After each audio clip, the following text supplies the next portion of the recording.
सलोनी बहुत ही सीधी और भगवान को मानने वाली थी, लेकिन उसकी सौतेली माँ उसके सीधेपन का फायदा उठाती थी और उस पर बड़े अत्याचार करती थी।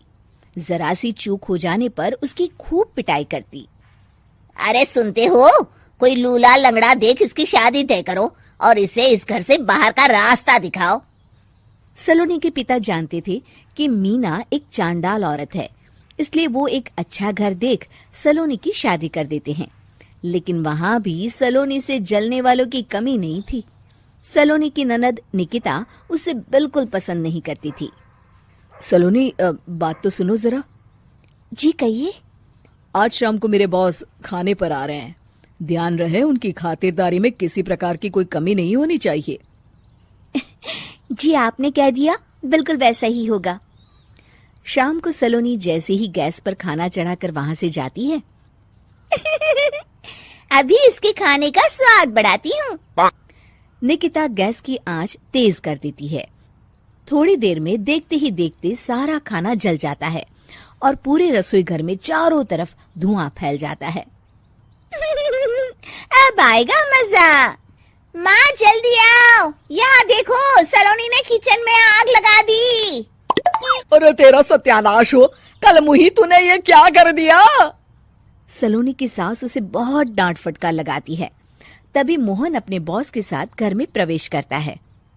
अरे भाई मोहन, ये क्या तुम्हारे घर का क्या हाल हो रखा है? लगता है खाना जल गया है।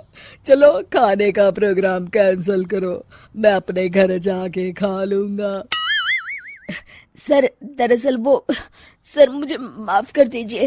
अरे कोई बात नहीं, घरों में ये छोटी मोटी बातें होती रहती है।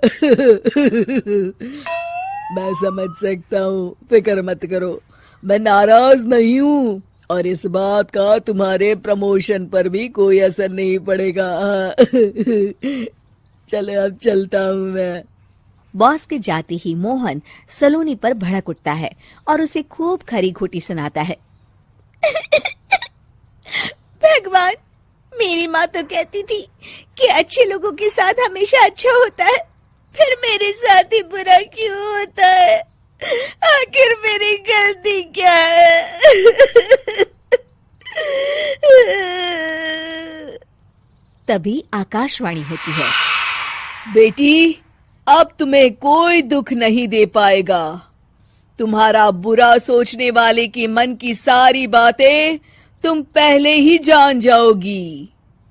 अगले दिन सलोनी निकिता को चाय देने उसके कमरे में जाती है। तब निकिता के मन में कुछ बातें चल रही थी।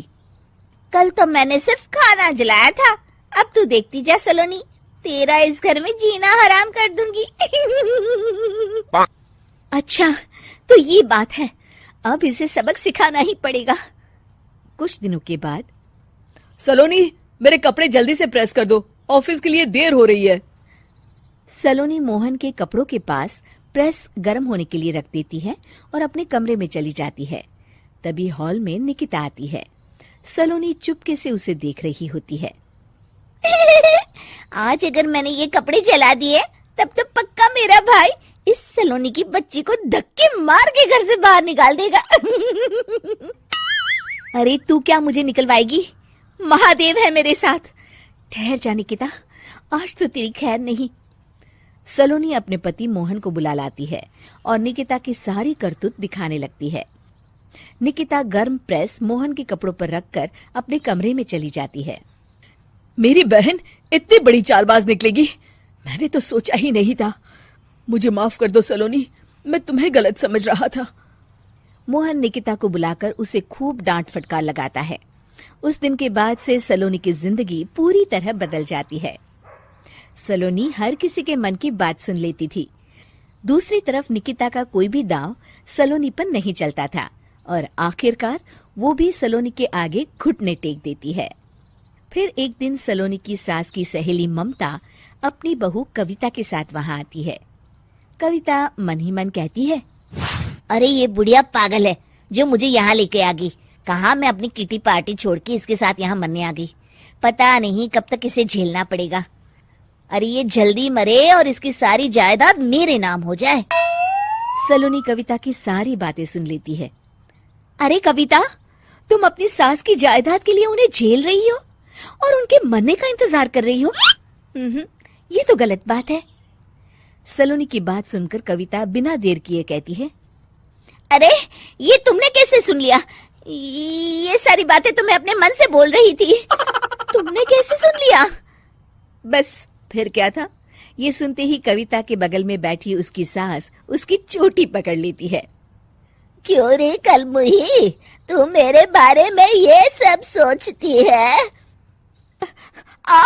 मम्मी जी, मुझे माफ कर दीजिए।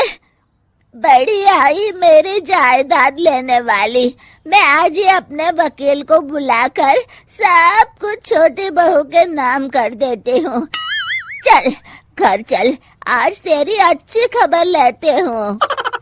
इस तरह सलोनी लोगों के मन की बातें सुन लेती थी, लेकिन धीरे धीरे सलोनी को एहसास होता है कि उसके आसपास के सारे लोग एक दिखावे की जिंदगी जीते हैं और सब एक दूसरे के बारे में बुरा ही सोचते हैं।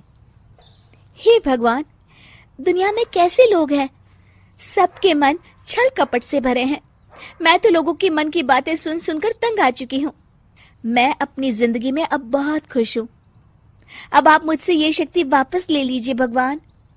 इस तरह भगवान सलोनी को दी हुई शक्ति वापस ले लेते हैं और सलोनी एक आम जिंदगी जीने लगती है।